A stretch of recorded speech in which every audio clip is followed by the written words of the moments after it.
Assalamualaikum warahmatullahi wabarakatuh.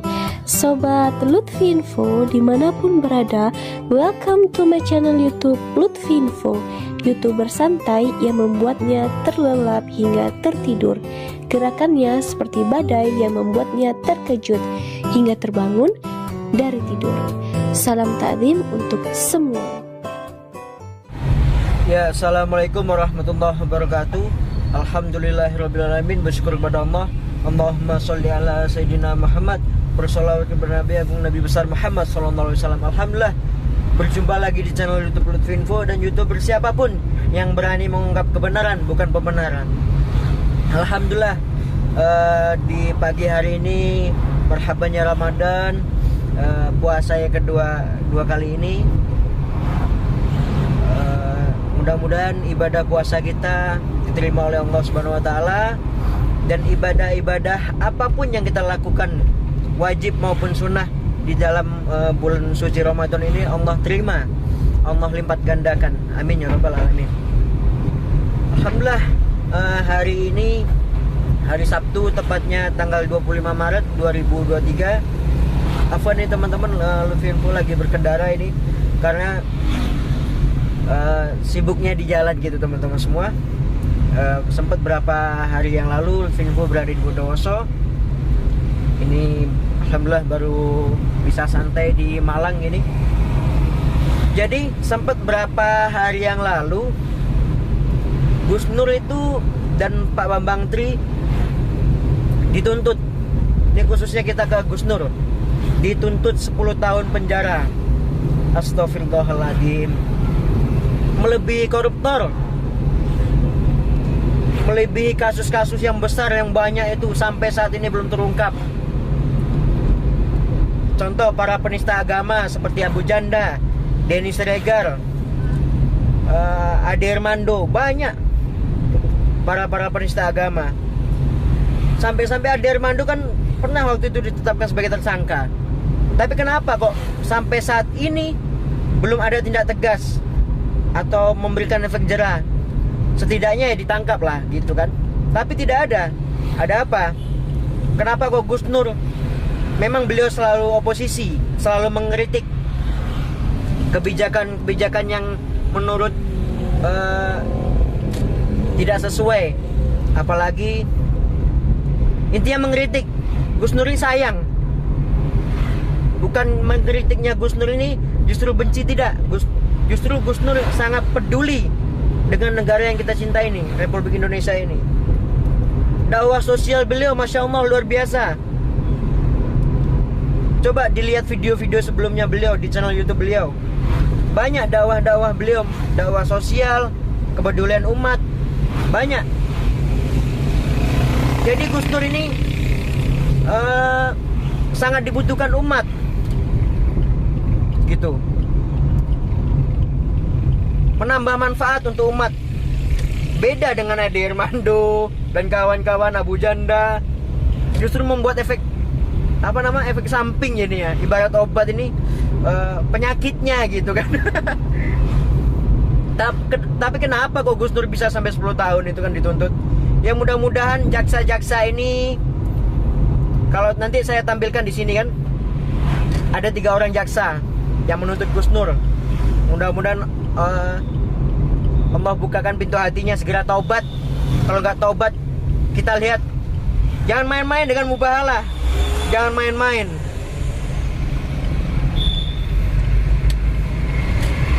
Gus Nur memang tak bisa apa-apa, tak punya daya apapun.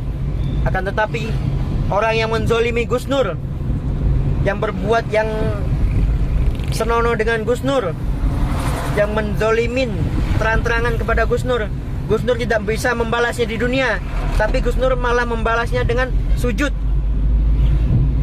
Ingat, kau akan berhadapan oleh Allah Subhanahu wa taala. Kalau seseorang itu tidak bisa membalasnya, justru dia membalasnya dengan sujud, dengan berdoa. Tunggu saja. Cek kesehatanmu wahai jaksa. Cek kesehatanmu. Sampai jumpa di pengadilan akhirat. Kenapa kok tuntutannya Gus Nur sama dengan Pak Bambang Tri? Sedangkan Gus Nur ini kan host di sana, moderator, mengundang narasumber, mengundang tamu. Gus Nur bertanya, bukan mengeluarkan statement, bertanya. Sebelumnya itu Gus Nur tidak percaya dengan omongannya Pak Bambang Tri.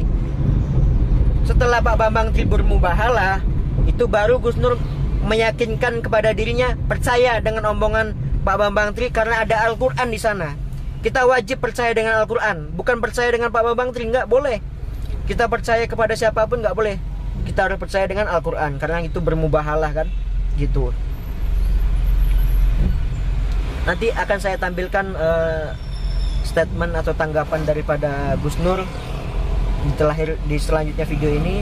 Kita doakan mudah-mudahan Gus Nur dan para pengacara dan Pak Bambang Tri ditetap istiqomahkan dalam perjuangannya, disehatkan jasmani maupun rohaninya, dan Allah mudahkan rezekinya dan keluarga semua. Allah lapangkan hatinya, jiwanya, pikirannya, dan Allah mudahkan rezekinya dan urusannya. Amin ya rabbal alamin. Mari kita lihat bareng-bareng bersama video tanggapan daripada Gus Nur terkait Gus Nur dituntut 10 tahun. Itu saja kurang lebihnya, saya minta maaf. Afwan ini lagi di jalan, afwan sekali lagi di jalan ini, karena kadang tidak sempat buat video gitu kan karena kesibukan gitu. Mudah-mudahan video ini bermanfaat. Kurang lebihnya saya minta maaf. Ila liqa fi amalillah. Assalamualaikum warahmatullahi wabarakatuh. Assalamualaikum warahmatullahi wabarakatuh. Alhamdulillah saya dituntut 10 tahun oleh jaksa penuntut umum. Allahu Akbar. Insyaallah. Jadi jaksa penuntut umum jaksa penuntut umum sudah melakukan pekerjaannya dengan baik. Pekerjaan dunia nggak apa-apa, itu kan profesi ya. Dia harus tunduk dan patuh oleh sistem yang mengikat dia. Tapi kita masih punya pengadilan akhirat ya, kita masih punya pengadilan yang maha adil nantinya. Oke, kita nggak usah bahas itu. Intinya saya dituntut 10 tahun oleh jaksa penuntut umum, alhamdulillah. Yang kedua, nanti biar kuasa hukum yang menyampaikan. Beberapa minggu yang lalu, sidang yang kemarin, saya ditanya sama JPO, Gus Nur pendidikan terakhir apa? Saya jawab nggak lulus SD gitu kan. Entah itu jujur, entah itu sofistik, wallahualam hanya saya yang tahu ya. Saya tidak lulus SD. Dan saya nggak nyangka ternyata itu digoreng ya sama media ya. Ternyata gara-gara saya jujur, digoreng sama media-media buzzer, bahwa seolah-olah saya ini nggak punya ijazah tapi ngurusi ijazah orang. Saya nggak punya ijazah ngurusi ijazahnya Jokowi. Nah, ini udah dipelintir kemana-mana. Dan alhamdulillah nggak apa-apa, memang pekerjaan buzzer begitu, nggak apa-apa. Anggap saja saya memberikan nafkah mereka lah ya. Kan produk ijazah palsu ini kan bukan saya punya, masa kalian nggak tahu kan? Ini kan Bambang Tri yang punya. Dia pernah nuntut perdata di Jakarta Pusat, ya kan? Dia yang nulis buku, yang observasi.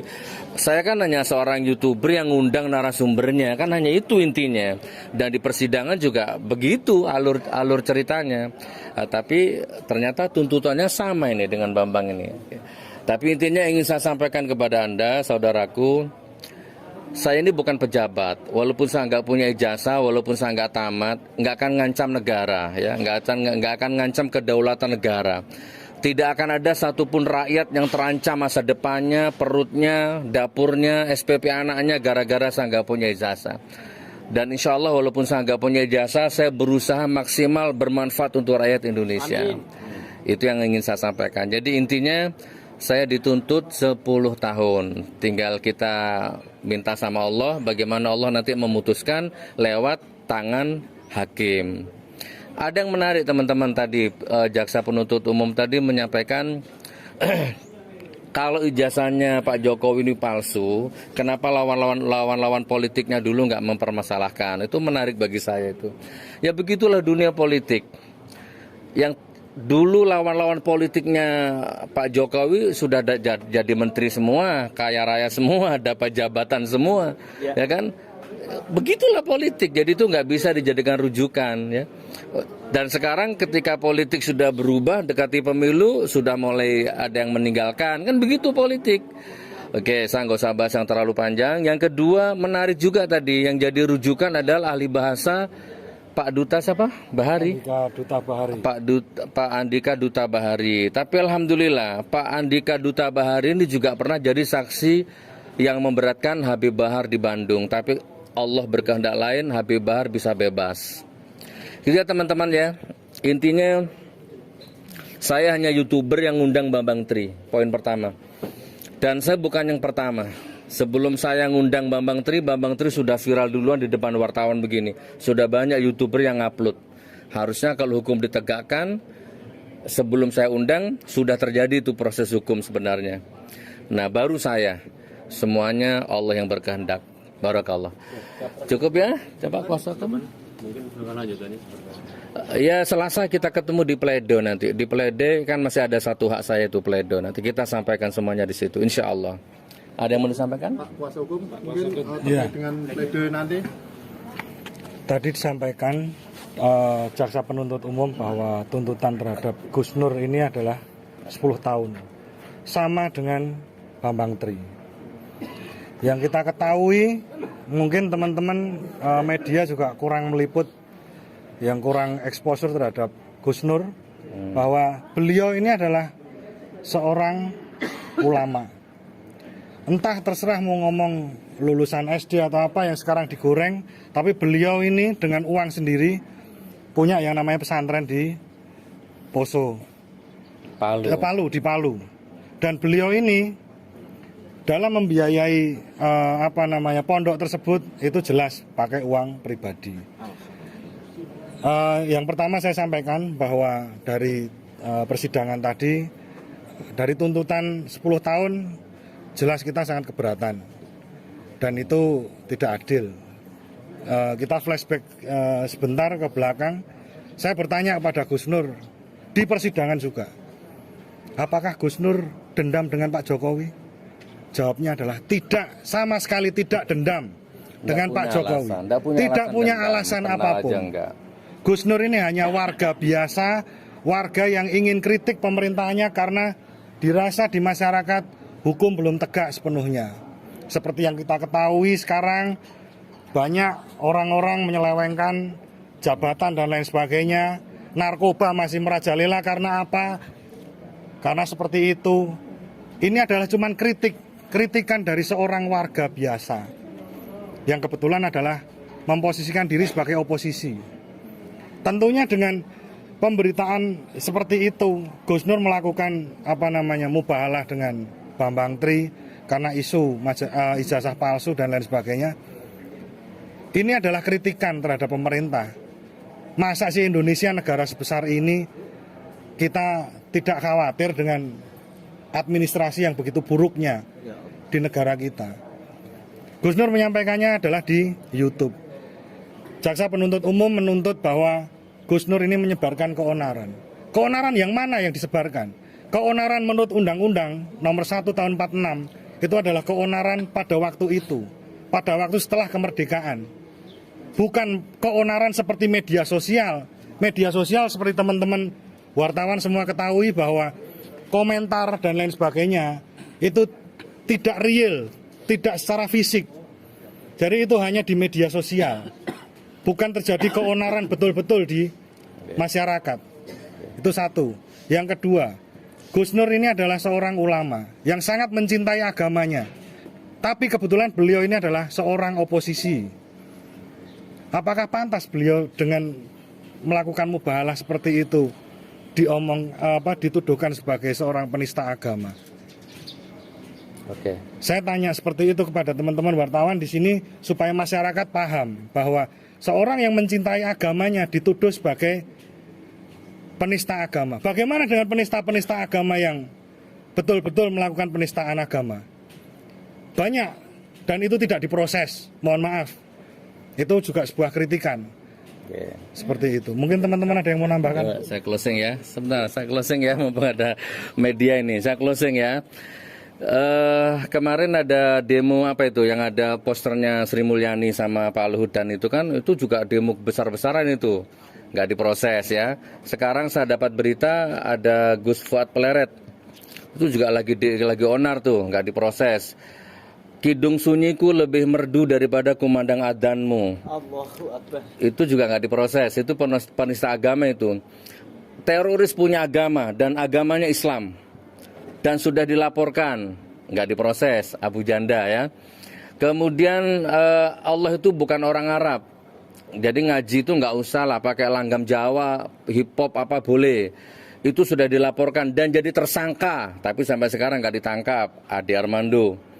Jadi gitulah teman-teman ya, jadi seperti ini. Dan tadi beliau menyampaikan berkali-kali, saya mungkin oposisi. Catat teman-teman ya, saya oposisi yang merdeka, berdaulat.